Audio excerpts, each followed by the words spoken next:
जो है संसद के दोनों सदनों में 3 कृषि कानूनों को जो है वापस ले लिया गया है और इसके ऊपर जो है जो जानकारी के लिए और आगामी बातचीत के लिए जो है हमारे बीच में कॉमरेड इंद्रजीत है, किसान सभा के राज्य उप प्रधान, वो बातचीत रखेंगे।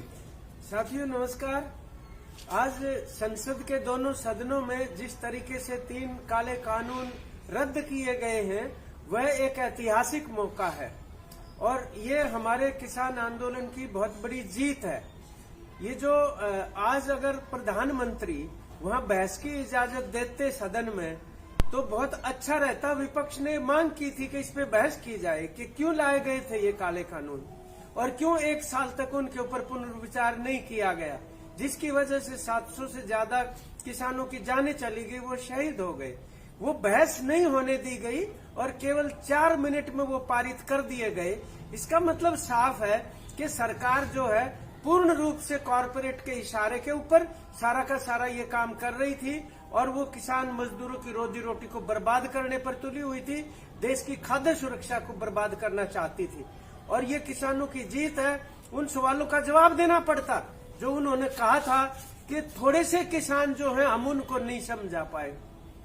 आप तो नहीं समझा पाए, जिनको थोड़े से कह रहे हो उन्होंने आपको तो समझा दिया होगा ना, ये तो समझ में आ गया ना।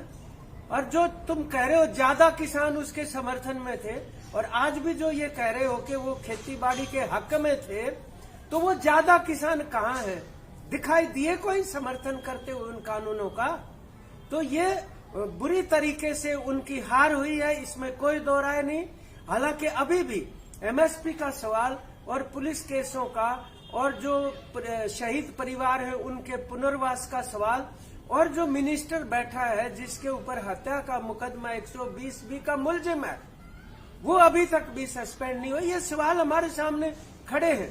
तो हमें ये उम्मीद है कि संयुक्त किसान मोर्चा एकबद्ध ढंग से इन बातों को भी आगे सरकार के रख रहा है और बेहतर यही होगा कि लोकतंत्र के अंदर सरकार बातचीत करे और बातचीत के माध्यम से जो बाकी बचे हुए मुद्दे हैं उनका वो ठीक से जवाब दें कि वो भविष्य में क्या करना चाहते हैं। उसके बाद ही इस आंदोलन का हमारा समापन होगा और उसके बाद ही संयुक्त तौर पर हमारा जो किसान मोर्चा है वो एक होकर भावी रणनीति की घोषणा करेगा आगामी 4 तारीख को। साथियों, जैसा कि आपको जानकारी है, आज जो है संसद के दोनों सदनों में 3 कृषि कानूनों को जो है वापस ले लिया गया है और इसके ऊपर जो है जो जानकारी के लिए और आगामी बातचीत के लिए जो है हमारे बीच में कॉमरेड इंद्रजीत है, किसान सभा के राज्य उप प्रधान, वो बातचीत रखेंगे।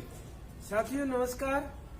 आज संसद के दोनों सदनों में जिस तरीके से 3 काले कानून रद्द किए गए हैं वह एक ऐतिहासिक मौका है और ये हमारे किसान आंदोलन की बहुत बड़ी जीत है। ये जो आज अगर प्रधानमंत्री वहां बहस की इजाजत देते सदन में तो बहुत अच्छा रहता। विपक्ष ने मांग की थी कि इस पे थी और ये किसानों की जीत है। उन सवालों का जवाब देना पड़ता जो उन्होंने कहा था कि थोड़े से किसान जो हैं हम उनको नहीं समझा पाए। आप तो नहीं समझा पाए, जिनको थोड़े से कह रहे हो उन्होंने आपको तो समझा दिया होगा ना, ये तो समझ में आ गया ना। और जो तुम कह रहे हो ज्यादा किसान उसके समर्थन में थे और आज भी जो ये कह रहे हो कि वो खेती बाड़ी के हक में थे, तो वो ज्यादा किसान कहाँ हैं? दिखाई दिए कोई समर्थन करते हुए उन कानूनों का? तो ये बुरी तरीके से उनकी हार हुई है, इसमें कोई दो राय नहीं। हालांकि अभी भी एमएसपी का सवाल और पुलिस केसों का और जो शहीद परिवार है उनके पुनर्वास का सवाल और जो मिनिस्टर बैठा है जिसके ऊपर हत्या का मुकदमा 120B का मुलजिम है वो अभी तक भी सस्पेंड नहीं हुआ। ये सवाल हमारे सामने खड़े हैं। तो हमें ये उम्मीद है कि संयुक्त किसान मोर्चा एकबद्ध ढंग से इन बातों को भी आगे सरकार के रख रहा है और बेहतर यही होगा कि लोकतंत्र के अंदर सरकार बातचीत करे और बातचीत के माध्यम से जो बाकी बचे हुए मुद्दे हैं उनका वो ठीक से जवाब दें कि वो भविष्य में क्या करना चाहते हैं। उसके बाद ही इस आंदोलन का हमारा समापन होगा और उसके बाद ही संयुक्त तौर पर हमारा जो किसान मोर्चा है वो एक होकर भावी रणनीति की घोषणा करेगा आगामी 4 तारीख को। साथियों, जैसा कि आपको जानकारी है, आज जो है संसद के दोनों सदनों में 3 कृषि कानूनों को जो है वापस ले लिया गया है और इसके ऊपर जो है जो जानकारी के लिए और आगामी बातचीत के लिए जो है